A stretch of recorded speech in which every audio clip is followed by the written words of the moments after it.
Salut la Team Turbo, bienvenue sur la chaîne, j'espère que vous allez bien. Aujourd'hui, on fait un peu un petit vlog à l'improviste. On a amené une petite AMG, une AMG un peu oubliée. C'est un GLA 45 que beaucoup de gens ne savent pas qu'il a existé. Et donc dans le fond, ça existe aussi. On a toujours aussi ça sur un nouveau modèle, donc on va aller un peu montrer. C'est quelque chose qui m'intéresse, sachant que par défaut, on n'a pas les A45 ici au Canada, on a juste le CLA 45 ou le GLA 45. Je me suis dit pourquoi pas essayer, sachant qu'à l'ancienne, c'est quelque chose de fou. Quand c'est sorti en 2014, surtout avec le pack Aero que je vous montrais aussi là maintenant sur le dating. C'était quelque chose de fou à l'ancienne avec les détails en rouge et tout. Mais bon, ici aujourd'hui j'ai mis la main sur la même base, la même plateforme disons, avec le même moteur et on va voir ça. Donc on va commencer avec les détails, on va montrer un peu. Bon, pour expliquer que ça c'est genre base spec, je sais pas comment ils ont fait, il n'y a aucune option. Je vais pas vous mentir, ça m'a dégoûté de la voiture, à part le moteur. Mais sinon, à part ça, il n'y a rien. Il n'y a vraiment rien. Il n'y a aucun pack, il n'y a rien. Donc, on va montrer. Bon, il y a les gens, je crois que c'est des 19. Si je dis pas de bêtises. Ouais, c'est des 19. Le freinage, c'est pas fou. Sachant que ceux-là, ils sont éclatés parce que c'est une location. Euh, Sinon, à l'avant, à part le logo ici, qui montre le petit détail AMG, il n'y a pas vraiment grand-chose aussi. On dirait un GLA normal. Bah, c'est la même base aussi. Il y a peu de gens qui savent, mais c'est la même base qu'un, je crois, Q30 ou QX30, c'est un Infiniti. C'est la même voiture. À part des badges un peu, genre le body il est un peu changé, genre le pare-choc, les side skirts et le pare-choc arrière. Mais sinon, c'est la même chose. Après, je sais pas pourquoi Mercedes ils ont fait ça, parce que ça fait pas de sens. La voiture, c'est un peu un crossover. On va montrer un peu les détails ici. On peut voir, ça donne un peu de sportivité, mais c'est pas fou. On peut voir la lip ici. Ça continue ici aussi. Ça donne, c'est pratiquement un crossover quand on peut voir les barres, aussi les barres en haut. Ici, elle a le pack chrome, donc comme j'ai dit, la voiture, c'est pas vraiment la meilleure, avec les meilleurs specs. Mais il y en a des GLA avec le pack aéro et tout, avec les détails en rouge. C'est assez beau, mais j'aime pas vraiment. Sur les trois, je le classerai en dernier. Donc, ça sera A45, CLA 45 et GLA 47. Même en arrière, on peut remarquer en arrière, à part, à part un peu le diffuseur, les deux sorties d'échappement ou sinon les badges, si on enlève ça, techniquement, c'est un GLA 250. Mais sinon, à part ça, on peut voir, il y a du coffre, parce que c'est techniquement un crossover. Euh, Sinon, à part ça, sur l'extérieur, j'ai rien à dire parce que vraiment, elle est basic, basic. On va montrer aussi un peu les détails à l'intérieur. Ou sinon, on va montrer un peu le moteur. C'est le plus important. Donc, on va aller montrer le moteur. Ah là, elle est où la gâchette? Voilà, je viens de la trouver. Donc, faut pas oublier que c'est un 4MATIC aussi, c'est un turbo. Techniquement, sur la dernière classe A, la A45, c'est le 4 cylindres turbo le plus performant au monde. 420 chevaux, ce qui est exceptionnel. On va montrer ici. Bon, il y a des gens qui disent que c'est pas vraiment un AMG. Mais sinon, attends, on va essayer de trouver. J'ai toujours du mal avec les trucs. Chaque voiture a la ouais. Il y a aussi un petit détail, une voiture de 70 000, elle n'a même pas les verras. Par contre, ça m'offense. Après, il n'y a pas vraiment grand chose à voir. Ici, bon, il n'y a pas de lumière. On va allumer un peu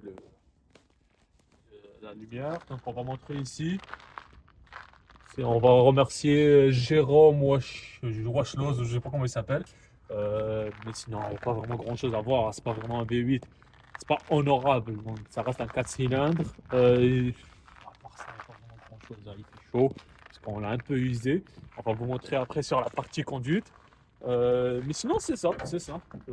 Comme j'ai montré, ouais, vous pouvez le voir. Ça, c'est la qualité Mercedes. Mais sur une voiture qui coûte presque 70 000 ou 80 000 dollars, pas avoir de vérin hydraulique, c'est pas fou. Hein. Donc, c'est bon. Sinon, on va montrer un peu l'intérieur. On va montrer un peu les détails. Ici, désolé pour le bruit parce qu'on est en plein hiver. Donc, c'est ça. Même la voiture elle est un peu dégueulasse à l'intérieur. Mais sinon, à part la surpiqûre ici, honnêtement, la voiture, elle a pris une grosse claque, hein. Elle a pris vraiment une grosse claque. On va montrer un peu les détails à l'intérieur. Je te laisse aller de l'autre côté. C'est ça, les gars. Comme vous pouvez le voir, à l'intérieur, il a vraiment pris une grosse claque. Il y a même pas. Ce qui m'étonne, c'est qu'il n'y a même pas la climatisation automatique pour une voiture qui coûte 70 000. Après, c'est sûr que celle-là, elle n'a pas été vraiment bien configurée, mais à part ça, il n'y a rien. C'est vrai, il y a les détails ici, il n'y a pas le pack carbone, elle n'a pas les sièges performance. De ce côté-là, ça a mal vieilli. On peut voir les détails en orange, sachant que je suis un grand fan de AMG de Mercedes. Mais ça a mal vieilli. Après, il faut prendre en considération que la voiture, elle a plus de 10 ans. Donc, mais ça a mal vieilli. On peut le voir ici, les boutons et tout. On dirait une voiture qui est sortie de 2009. À part aussi le cockpit, que je vais montrer aussi après pendant la conduite. L'écran, il est dégueulasse. C'est même pas l'écran tactile. Ici, ça passe ici. C'est ça, comme j'ai dit, sur une voiture de 170 000 en 2007, parce que celle-là c'est une 2017 plutôt, elle a même pas la climatisation automatique. On s'entend que pour un prix pareil, c'est un minimum. Sinon, à part ça, même sur le bruit, elle est un peu étouffée. Je vais te laisser aller en arrière.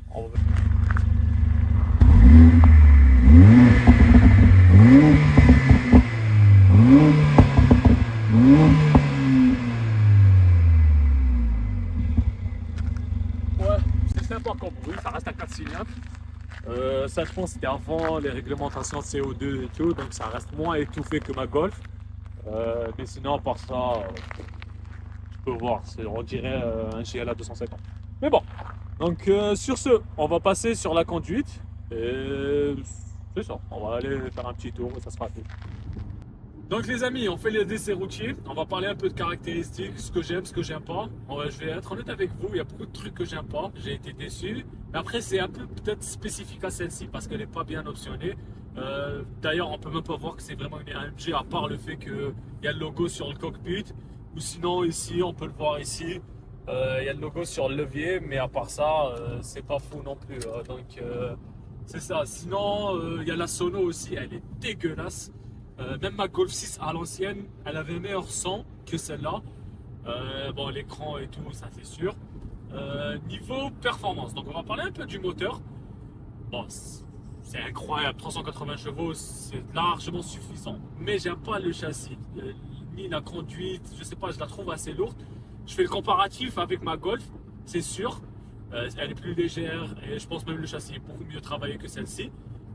Mais je sais pas, j'aime pas. D'ailleurs, je vais vous montrer un truc que je déteste, mais c'est en mode, parce que c'est en mode confort. Donc là maintenant, vous pouvez le voir, en mode confort, si j'accélère, il n'y a rien, et ça arrive. Il y a un temps de latence immense. Après aussi, c'est dû aussi qu'il y a un turbo.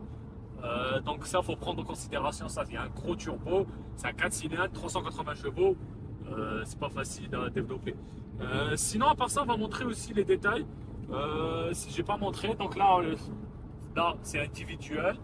Là, c'est en mode confort, mode sport et sport plus. Là, sport plus, comme on peut le voir, elle arrache vraiment. Donc là, je vais mettre. Et elle fait un beau bruit. Donc c'est un peu le bruit. C'est plus un bruit qui vient du moteur, mais aussi le bruit, c'est comme le bruit de la DSG. Donc c'est plus le rapport qui passe qui fait le bruit. C'est le cas pour tous les 4 cylindres, mais elle fait un beau bruit. À part ça, elle arrache vraiment. Mais sinon, en courbe, elle a tendance à s'ouvrir beaucoup. Je l'ai essayé, le peu que j'ai essayé, elle s'ouvre beaucoup. Suspension, c'est un peu bateau. Même la direction, j'aime pas vraiment le feeling. Je préfère vraiment de loin ma GTI. Sinon, à part ça, c'est une très bonne voiture. Mais c'est pas fait pour moi. Vu le prix de la voiture, après, je sais pas, peut-être si Mercedes ou Mercedes Naval, vous avez les nouvelles. Bon, je sais qu'on n'a pas les A45, les nouvelles encore une fois. Mais si vous avez le nouveau, je voudrais bien essayer juste pour voir c'est quoi la différence. Après, le nouveau, c'est 420 chevaux. Mais sinon, à part ça, je trouve pas grand chose à dire, à part le fait que ça reste une bonne. Je dirais en fait, c'est une bonne GT, mais elle a pas vraiment une nature. Genre, je sais pas, c'est un peu bizarre. C'est un crossover, mais un peu hot hatchback. C'est un peu une pocket rocket, mais dans les virages, vous pouvez voir, regardez. J'aime pas, j'aime pas. C'est vrai que c'est efficace, ça arrache, mais après ça reste mon avis, hein, il y en a beaucoup. Mais j'ai été déçu, c'est comme si, parce que pour moi, la A45 en pack aéro, les premières générations, c'était un truc de fou.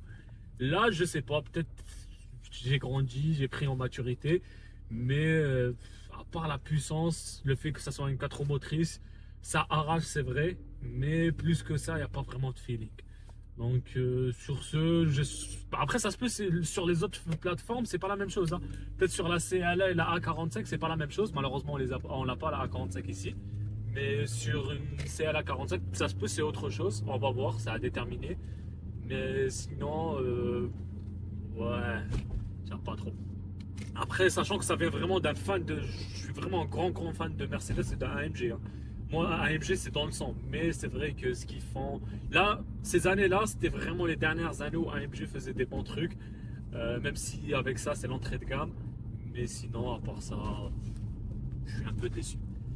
Sur ce, la famille, c'était un petit vlog, un peu à la dernière minute. Malheureusement, Alex était malade, donc on n'a pas pu faire plus que ça. Vous pouvez le voir, on le fait à l'iPhone, donc on n'avait même pas la GoPro. Donc c'est ça. Donc sur ce, je vous souhaite une agréable fin de journée. Je vous remercie d'avoir vu la vidéo et à la prochaine. Bye!